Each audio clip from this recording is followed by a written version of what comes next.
দীর্ঘ ১৫ বছর পর আষাঢ় মাসে বর্ষা হলেও সঠিক সময়ে আমনের চারা বপন করতে বিপাকে পড়েছেন ঠাকুরগাঁয়ের কয়েকশো চাষি। কালভার্ট বন্ধ করে দেওয়ার কারণে জেলার রানীশংকেল উপজেলার কাদিহাট এলাকার লোলতই পুলের পশ্চিমপাড় এলাকায় জলাবদ্ধতা সৃষ্টি হয়েছে। স্থানীয় চাষিরা বলছেন, লোলতই খালের পানি সরবরাহ কালভার্টের মুখ বন্ধ করে দেওয়ায় এই জলাবদ্ধতা সৃষ্টি হয়েছে। এর ফলে সঠিক সময়ে আমন বপন করতে বিপাকে পড়তে হয়েছে তাদের। আমাদের কাশীপুরে লোলতই ব্রিজের বুঝলেন পশ্চিম পাশে ১০০ একর জমি আমরা কোনো আবাদ করতে পারছি না। পানির কারণে আমাদের রুয়াগুলো নষ্ট হয়ে গেছে। এই পানিটা যাওয়ার কোনো ব্যবস্থা নাই। ব্যবস্থা আছে এটা ডাঙ্গি পুল, ওই পাক দিয়ে তো পানি যেতে পারে নাই। এ পাশে একটা ব্রিজ আছে, মানে ওটা আর কি উঁচা ভাগ করছে, পানি যাওয়ার কোনো রাস্তা নাই।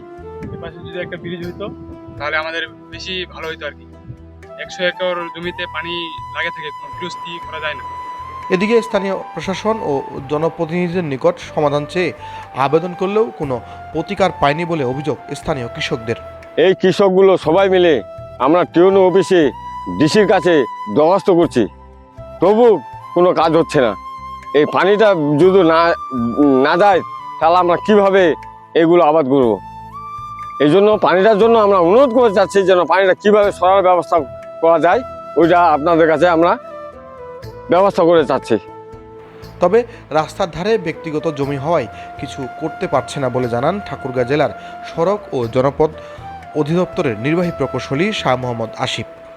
তাহলে এ সমস্যার সমাধান কি হবে, অপেক্ষায় ওই এলাকার কৃষকেরা। ডেস্ক রিপোর্ট, উত্তরবঙ্গ সংবাদ, ঠাকুরগাঁও। ডুবে গেছে পানি রয়েছে স্যার। এখন মানে আপনাদের যে বীজতলা করা আছে, কিন্তু আপনারা লাগাতে পারছি না স্যার। এটা মেইন কারণটা কি? মেন রোডে পানি যেতে পারছে না স্যার। মেন রোডে এখানে ব্রিজ না হলে পানি যেতে পারবে না স্যার।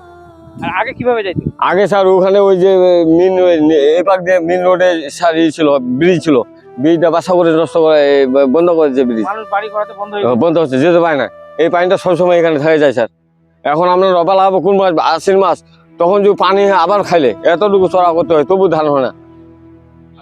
হাজার বিঘা স্যার কৃষক স্যার, আমরা খুব করতেছি, পাচ্ছি না, কাজ হচ্ছে না। আমরা চেয়ারম্যানকে বলছি, তবু কাজ হচ্ছে না। ওখানে সেমবির অফিসারের কাছে